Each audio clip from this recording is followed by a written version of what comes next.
سب کچھ ہو جائے جو عباس ہمیں ڈرا رہا ہے تو ہمیں ملے گا کیا؟ آپ نے کہا تمہیں جنت ملے گی۔ کہنے کہ پھر کوئی مسئلہ نہیں، ہاتھ بڑھائیے۔ تو آپ نے ہاتھ بڑھایا تو سب سے پہلے حضرت ابو الہیثم اور دوسری روایت میں برا بن معرور، ان دونوں میں سے کسی ایک نے آپ کے ہاتھ پر بیعت کی، پھر باقی 70 نے کی۔ عورتیں آگے بڑھی، ام منی ام عمارہ، آپ نے کہا نہیں میں عورتوں کو ہاتھ نہیں لگاتا، تمہاری بیعت ہو گئی۔ تو عبداللہ بن رواحہ کہنے لگے یا رسول اللہ حملہ کر دیں مکے والوں کا؟ کہنے ابھی نہیں، ابھی تم خاموشی سے اپنے خیموں میں چلے جاؤ۔ اب یہ سارے نوجوان تھے جو مدینے کے بڑے لوگ تھے، ان کو پتہ ہی نہیں تھا، جو بڑے سردار تھے۔ تو شیطان نے مینا کی پہاڑی پہ کھڑے ہو کے چیخ لگائی، مکے والوں تمہارے خلاف یثرب والوں نے سازش کر دی، میں قتل کے منصوبے بن گئے۔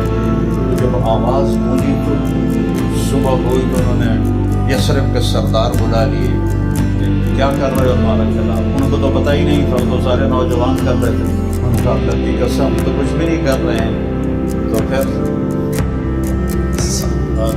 اسی رات کو صحابہ نے مدینے والوں نے کہا یا رسول اللہ اب آپ ہمارے پاس ہمارے شہر میں۔ تو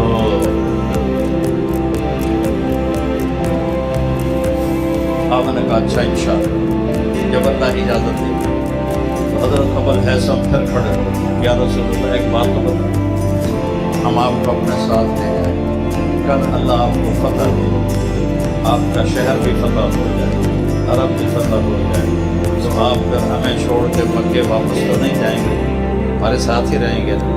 تو آپ مسکرائے اور آپ نے فرمایا کہ اب المحیا محیاکم والممات مماتکم، اب میرا مرنا بھی تمہارے ساتھ ہے، میرا جینا بھی تمہارے ساتھ ہے۔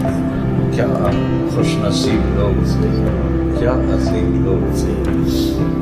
وہاں پھر یہ ترکوں نے مسجد بنا دی تھی اس جگہ پر، تو وہاں میں نے جا کے، ہماری بلڈنگ قریب تھی تو میں وہاں عصر کی نماز، وہاں جلدی ہوتی ہے، میں پیدل 3-4 کلومیٹر تک چلتا چلتا وہاں پہنچ گیا، وہاں بیٹھ گیا۔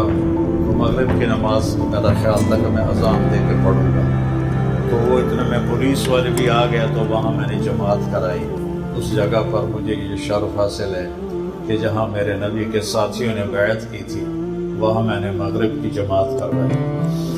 تو جب محرم کا مہینہ آیا اور 14واں سال شروع ہو گیا تو اللہ کی طرف سے حکم آیا کہ اب ہجرت کی جائے۔